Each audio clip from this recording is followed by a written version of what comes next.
This is the story of Paul Bunyan and the Laughing River. Once, long, long ago, in the big North Woods, there lived a man named Paul Bunyan. He was a giant of a man, so big that he was born in 4 states at once. So big that when he stood straight and tall, the clouds bumped into his head. So big that when he walked in front of the sun, his shadow fell across the earth and made it look like supper time all the way from Maine to Michigan.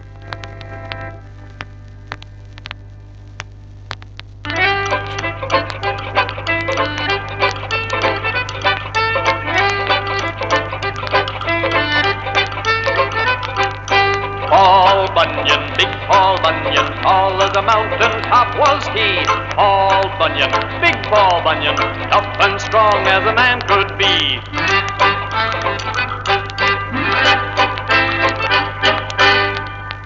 Well, Paul was a logger. He chopped down trees so that people would have wood to make things out of.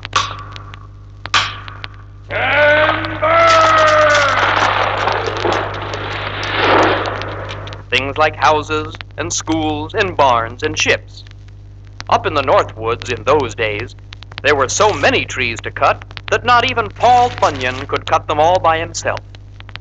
So he got himself a great crew of lumberjacks to work with him. They were big men, rough and tough and strong, but none of them was as big or rough or tough or strong as their boss, Paul Bunyan.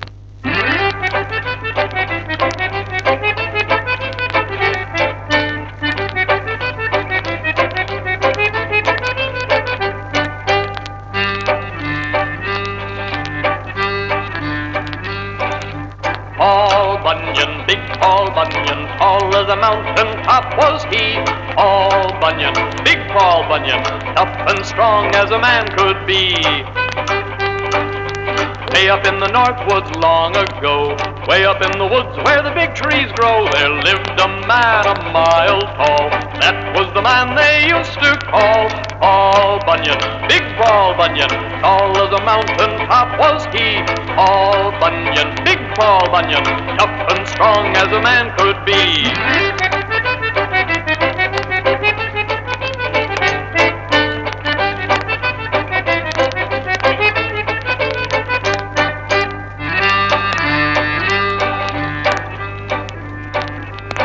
With his mighty hands, his ox and axe, Paul was the boss of the lumberjacks. Strong as a bull and a mile tall, the mightiest lumberjack of all was Paul Bunyan, big Paul Bunyan, tall as a mountain top was he. Paul Bunyan, big Paul Bunyan, tough and strong as a man could be.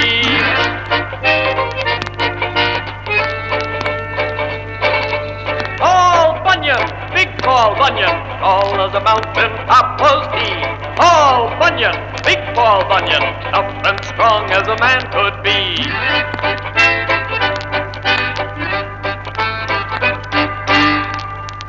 Now in Paul Bunyan's day, there were no such things as trucks or tractors or machines that could carry those big logs out of the forest. So how do you think the lumberjacks got them miles away to the sawmills? They used the rivers. Logs can float, so Paul, with the help of his horses and oxen, hauled the logs out of the forest to the nearest river. Into the water they went, and the current of the river carried them downstream to the sawmill. There were some pretty good rivers, too, straight and wide with a good strong current, just perfect for floating logs on. Until, one year, up in Michigan, Paul Bunyan met up with the Laughing River. That year, Paul and his lumberjacks found a forest of magnificent pine trees, tall, big, straight, strong, just perfect for making things out of.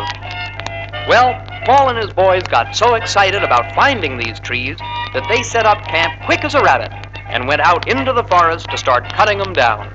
Chop, chop, chop, chop. Chop, chop, chop, chop. Chop, chop, chop, chop. Chop, chop, chop, chop. 1, 2, 3, chopping and chipping and axing. Paul and his boys chopped 23,000 trees that first morning, and all before breakfast, men and said, "Boys, that was a good morning's work. Let's haul these logs down to the river, and then we'll just relax a bit and have a good, hearty breakfast together." "Oh boy," said Axel, the axeman. Axel loved to eat almost as much as he loved to chop trees. "Breakfast? Can we have cereal, and eggs, and steak, and pancakes, and rolls, and milk, and coffee, and everything?" "Yes," said Paul, "everything, after we get these logs to the river." So the loggers hitched up the oxen and the horses, and they hauled those 23,000 logs out of the woods down to the river in just 34 minutes and 8 seconds flat. And once they had done that much, with the logs all stacked up by the river's edge, they sat down in the sunshine to enjoy the fresh, quiet, cool beauty of morning in the North Woods. There's nothing like it. You ought to see it, especially this time of year.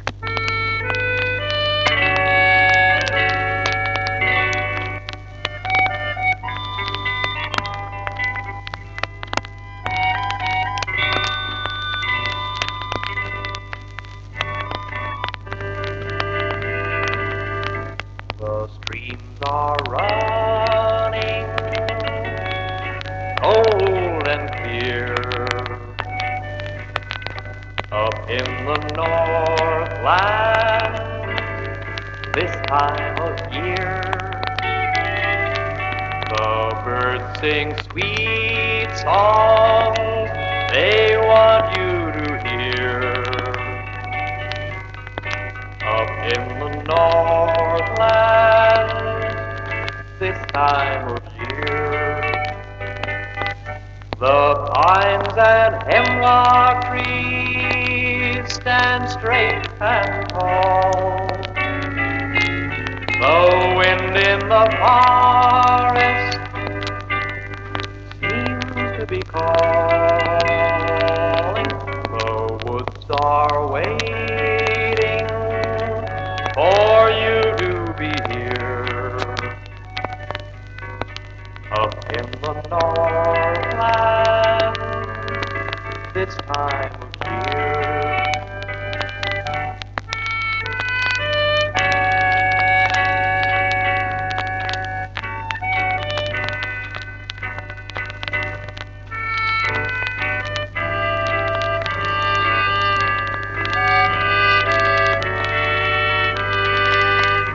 The pines and hemlock trees stand straight and tall.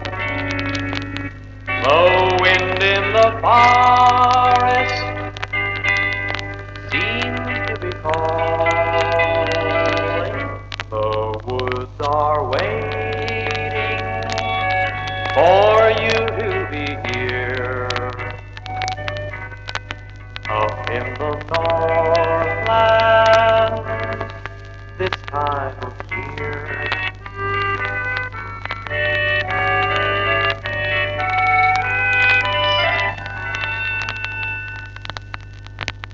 Well, Paul Bunyan looked at the river, and suddenly he looked puzzled, as if he had just noticed something strange. "What's the matter, Paul?" asked Axel. Paul didn't answer.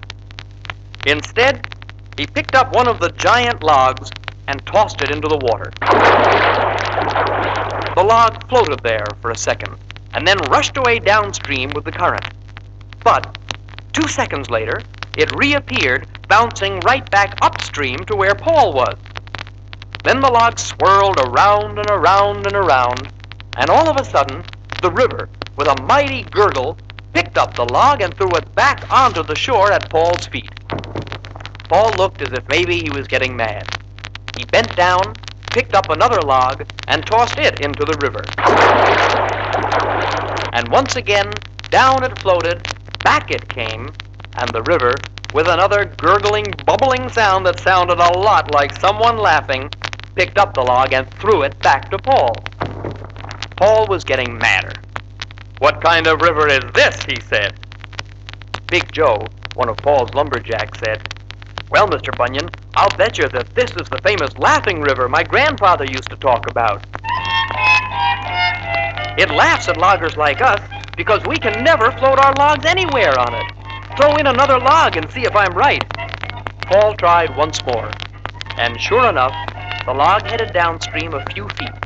Then the river twisted and turned and zigged and zagged and went around and around in big circles and little circles, and all of a sudden, back the log came, back to where it had started. And once more, with that same gurgling and bubbling sound that sounded like laughter, the river threw the log back to Paul. And Paul Bunyan realized that the river was laughing at him.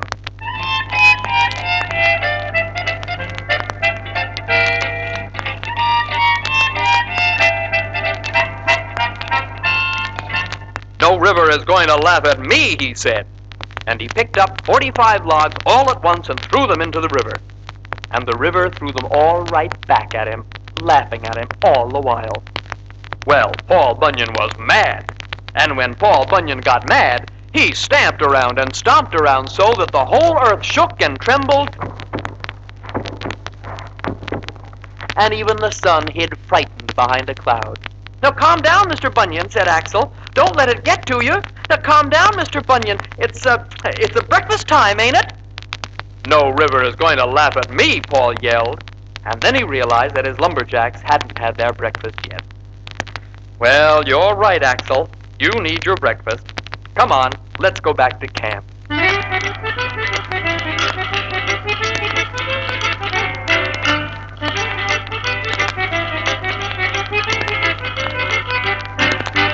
Well, back to camp they all went, and everyone had a great big breakfast, just like Axel wanted. Lots of hot cereal, and eggs, and steak, and pancakes, and rolls, and milk, and coffee. But Paul Bunyan didn't eat a thing. He just sat there, still mad. "Laugh at me, will it? No river is going to laugh at me. No twisting, turning, zigging, zagging river is going to make a fool out of Paul Bunyan. I'm going to have to teach that river a lesson. I'm going to have to straighten out that river." Straighten it out? Well, of course, that's exactly what I'll do. I'll straighten it out. I'll straighten it out and get rid of all of those twists and turns and zigs and zags. And he laughed and laughed and laughed so hard that the earth jumped and trembled again, and the sun went back behind its cloud just for safety. Then Paul shouted, "Bring me Babe." Now Babe was Paul Bunyan's big blue ox. Babe was the strongest, biggest ox in the whole wide world. So strong that he could pull the earth around the sky if he was asked to. So big that when an eagle flew from one of Babe's horns to the other, it took from Thanksgiving to the 4th of July just to make the trip. Big? You don't know what big is until you see Babe, the big blue ox. Big Babe, well I'll bet my socks you never saw anything like Babe, the big blue ox. Now Babe, he was so big, sir, his back reached to the sky. He had to go lie down, sir, let the clouds go by. Big Babe, well I'll bet my socks you never saw anything like Babe, the big blue ox.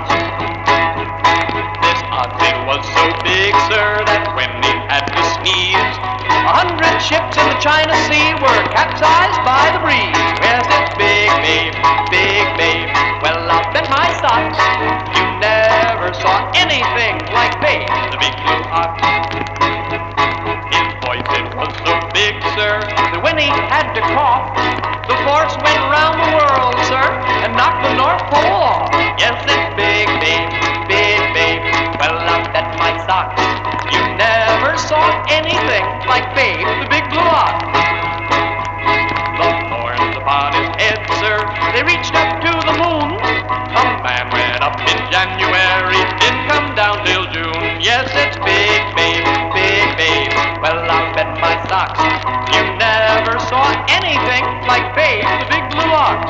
Yes, it's Big Babe, well I'll bet my socks you never saw anything like Babe, the big blue ox. Babe was brought to Paul Bunyan. "Babe," said Paul, "we have a job to do. We're going to straighten out that zigzag, twisting, turning, laughing river." Well, Paul and his loggers had some big chains that they used to haul the logs. Paul took 22 of these chains and braided them all together into one big, strong chain. Then he took Babe and the chain down to the river. He hitched one end of the chain to Babe's harness and hitched the other end to the river.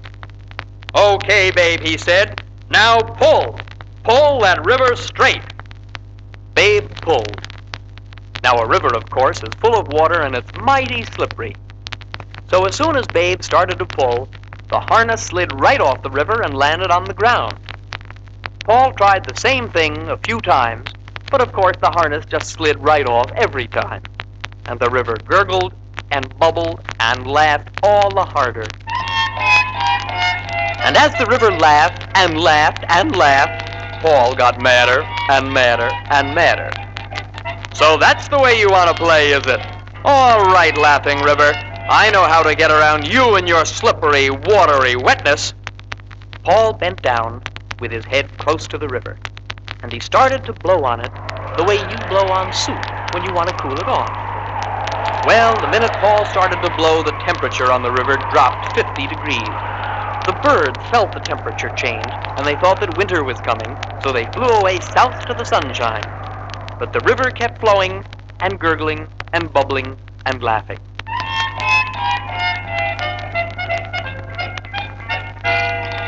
Paul blew harder, and the temperature dropped 50 more degrees. Snow started to fall, and ice formed on the river. But the river still kept flowing and gurgling and bubbling and laughing. Paul blew harder, and the temperature dropped 50 more degrees. It turned colder and colder, so cold that the snowflakes froze together as they fell and formed gigantic snowballs as they came down. So cold that Babe's breath froze as it came out of his mouth, so that Paul had to chop it apart so the ox could breathe. So cold that the sun finally had to put on a sweater and cap to keep from freezing itself. More ice formed on the laughing river, and it started to slow down a little. But still it kept flowing, and from somewhere deep down in its bottom, it managed a funny, little, cold kind of laugh. And Paul Bunyan knew that that laugh was aimed right at him.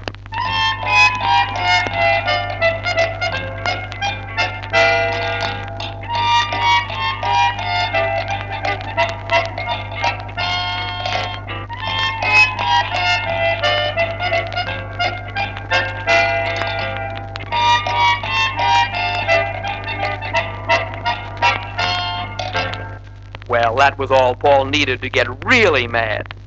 He took one deep, deep breath and gave one final, great, big blow. This time the sky became a sheet of ice. The sun put on a heavy overcoat and earmuffs and went inside. And suddenly, the laughing river stopped laughing and froze solid. Paul quickly wrapped the other end of the chain around the river. "Pull, Babe, pull," he yelled. And Babe pulled and pulled and pulled. But the river fought back, and Babe couldn't straighten it out. Then Paul got alongside Babe and got a hold of the chain with him. And together, 1, 2, 3, they both pulled with a mighty pull. And the river lifted clear out of the riverbed, twirled around in the air, hollered and howled, and fell back on the ground, straight and stiff as can be. Well, that river was finished fighting. Paul took another deep breath, and very, very gently blew warm air over the countryside, the way you blow on your hands when you want to warm them up. The air grew warm again. The birds figured that the winter was over and came back up north. The sun came back out and took off his overcoat and his earmuffs and his gloves and his sweater, and the water in the laughing river thawed out, straight as you please. But the river wasn't laughing anymore. It just sort of lay there, quietly catching its breath. Paul took one log and tossed it in, and down it went, downstream, quietly, straight as an arrow, down to the sawmill. Well, the lumberjacks finished up their work that day and moved on. Today there's not much around to remind you of Paul Bunyan and his fight with the laughing river. The northlands are quiet, the trees have all grown back, and the sun just sits on the mountaintop shining away. But every winter, when the temperature begins to drop, that river, they don't call it the laughing river anymore, that river just gives a little shiver and tries very hard to keep quiet as a mouse. It doesn't want to get into another fight, not with Paul Bunyan.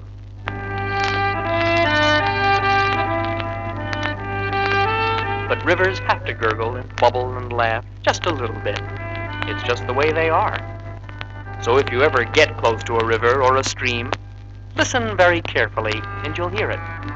But if you do hear it, please don't tell Big Paul Bunyan. He might get really mad.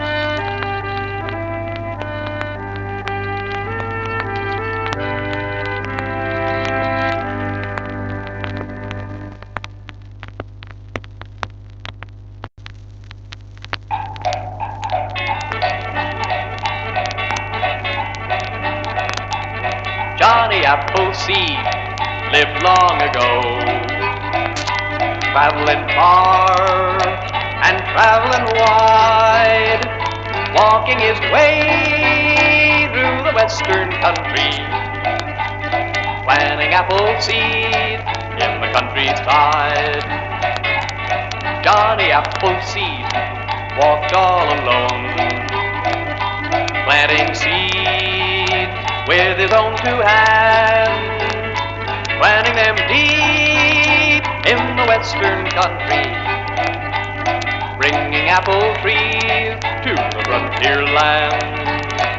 He walked the valleys and the hilltops high, neath the smile and sun and the open sky. Johnny Appleseed lived long ago, but his dreams still stand today.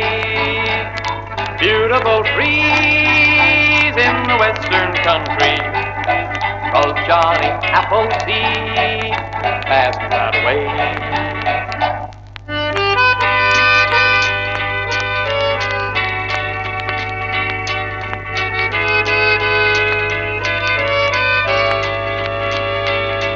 Johnny Appleseed lived long ago, but his trees still stand today.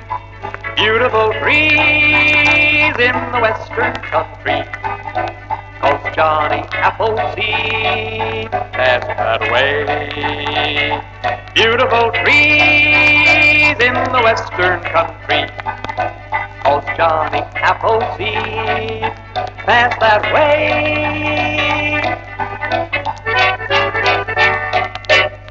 Once, a long time ago, when America was young, there was a man who lived in the territory of Ohio. His name was Johnny Appleseed.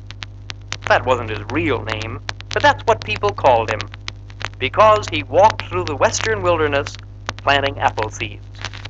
Back in those days, Ohio was not one of our United States as it is today. It wasn't even settled. No, it was wild country, border country, frontier country they called it. No one lived there except a few brave farmers and their families who wanted to try a new life in the exciting open country on the very edge of our growing America. That's where the adventure was, Ohio. Come along now and we'll take a trip and I'll tell you where we'll go. Come with me to the new country, they call it Ohio. They call it Ohio, my boys, call it Ohio. Come with me to the new country, they call it Ohio. Way out yonder in the prairie land where the wild grasses grow. Come with me, call it Ohio. They call it Ohio, my boys, call it Ohio. Come with me to the new country, they call it Ohio. Let's go far in the frontier land where the winding waters flow. Come with me to the new country, they call it Ohio. They call it Ohio, my boys, call it Ohio. Come with me to the new country, they call it Ohio.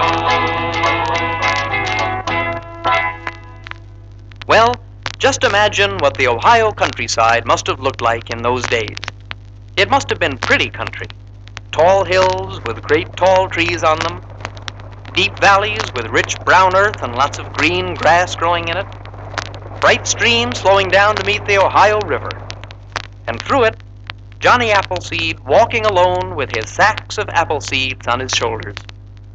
Johnny carried those apple seeds so he could plant them in the new country.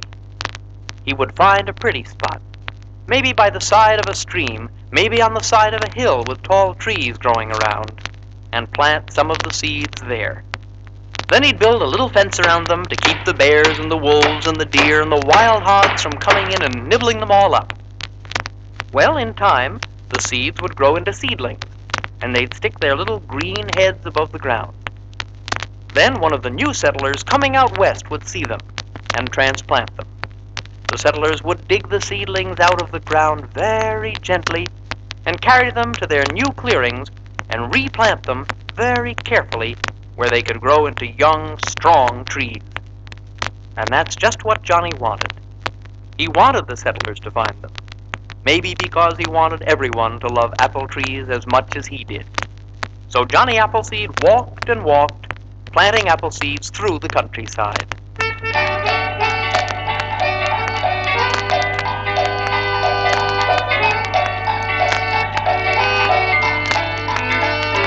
Beautiful trees in the western country, 'cause Johnny Appleseed passed that way.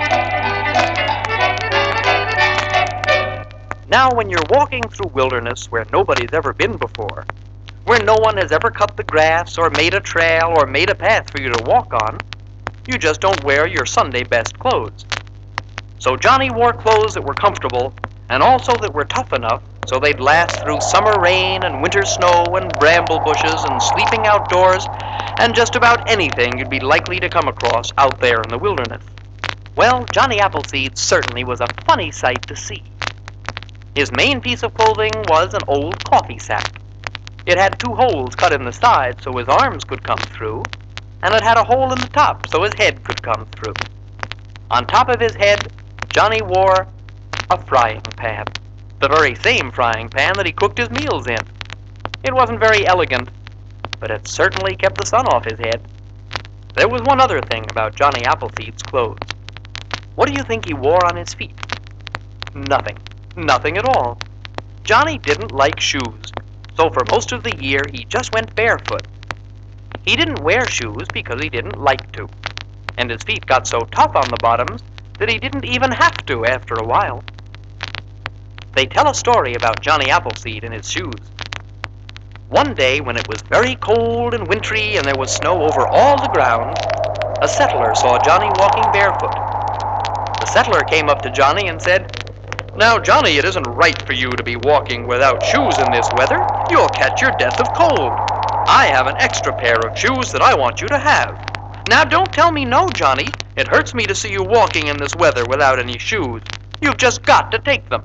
Well, Johnny was a good man and a kind man, and he didn't want to hurt the settler's feelings. So he took the shoes and said thank you, put them on, and walked off. Well, a few days later, the settler met Johnny again, and Johnny was barefoot again. "Johnny Appleseed," said the settler, "where are those shoes I gave you? You can't go around in this weather without shoes." Johnny looked down at his feet, and he looked at the settler, and he smiled. "Well," he said, "I met a family. They were moving westward to the new country, and they didn't have any shoes either. They were poor, and they looked like they needed them more than I did. So I gave them my shoes. I mean, your shoes. I just had to give them the shoes." Well, every year or so, Johnny would have to go back home to Pennsylvania, where he came from and where his apple seeds came from, to get a fresh supply. He'd rest a little, but not too long, then pack up new seeds and head back again through Ohio, but always heading out to the new country where no one had ever been before. Of course, on the way back, Johnny would pass through the older country where the farmers had now settled. Some of the farmers knew Johnny by now.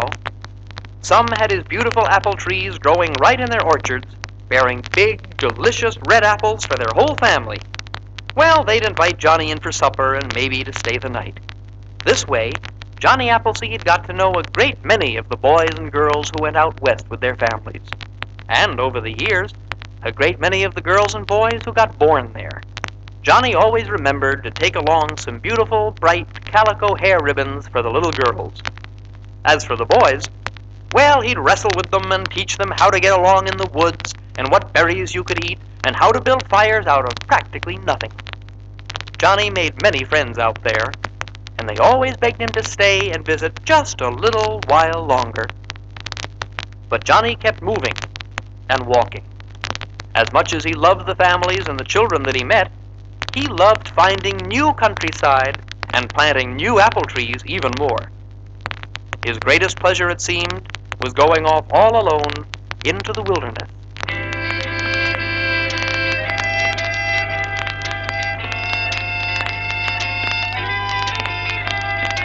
Walking through the wilderness, come along with me.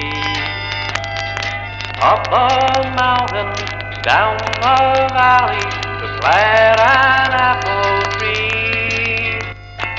Up the mountain, down the valley, to plant an apple tree. Walking through the wilderness, what wonders we will see.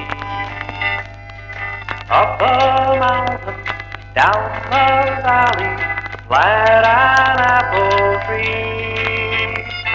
Up the mountain, down the valley, to plant an apple tree. Beyond the rolling river, there's new land to be found. And on my back, I've got a sack of seeds to plant in the ground. Walking through the wilderness, come along with me. Over the stream to follow a dream and plant an apple tree. Over the stream to follow a dream and plant an apple tree.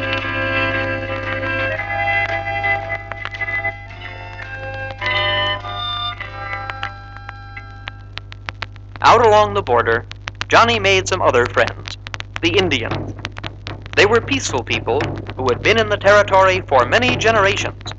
Johnny knew it and respected them and always came in peace. The Indians could feel Johnny's gentleness, and they let him alone. They also noticed his strange clothing and his apple seeds, and the fact that his feet were so tough from walking barefoot that he could step on red-hot coals without feeling any pain. The Indians thought that Johnny was a marvelous sort of medicine man, and they let him walk through the land unharmed. Even the animals were Johnny's friends. One night, when Johnny was camping out, he built a fire to keep himself warm. But he noticed that the fire attracted a lot of mosquitoes, and some of them were flying into the fire and being burned. So Johnny put the fire out rather than harm the mosquitoes, and slept that night in the cold. Another time, in the winter, he crept into a big hollow log to keep warm during the night. But in that log, there were a bear and her cubs. Johnny didn't want to disturb them during their long winter sleep, so he slept out in the snow instead. Years and years went by, and the girls and boys that Johnny knew grew up and had girls and boys of their own. The seeds that Johnny planted also grew up and became great apple trees. And still Johnny kept walking westward alone, planting seeds, enjoying the knowledge that he was bringing beautiful trees and fruit to the wilderness, and to the adventurous men and women and children who would be coming out after him to settle in the territory. There's a lot of country now where Johnny planted his apple seeds. The seeds have grown into little trees, and the little trees have grown into big trees that are still bearing apples year after year. Take a trip out into the Ohio countryside someday and see for yourself. When you see the apple trees there, you'll know that that was once part of the Ohio Territory where Johnny Appleseed passed by.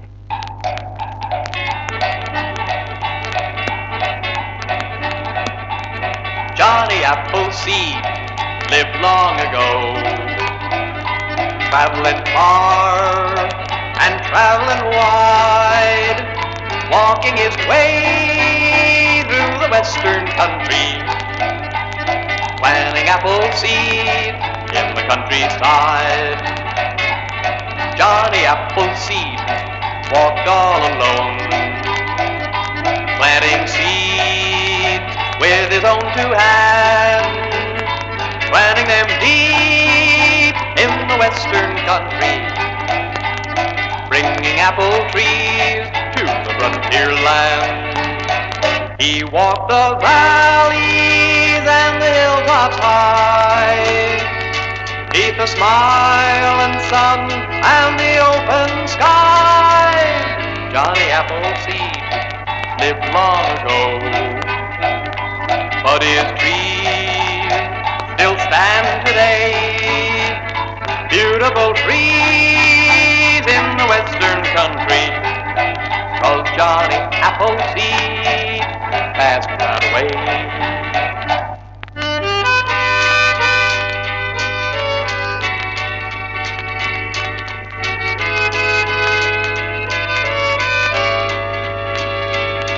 Johnny Appleseed lived long ago, but his trees still stand today. Beautiful trees in the western country, 'cause Johnny Appleseed passed that way. Beautiful trees in the western country, 'cause Johnny Appleseed passed that way.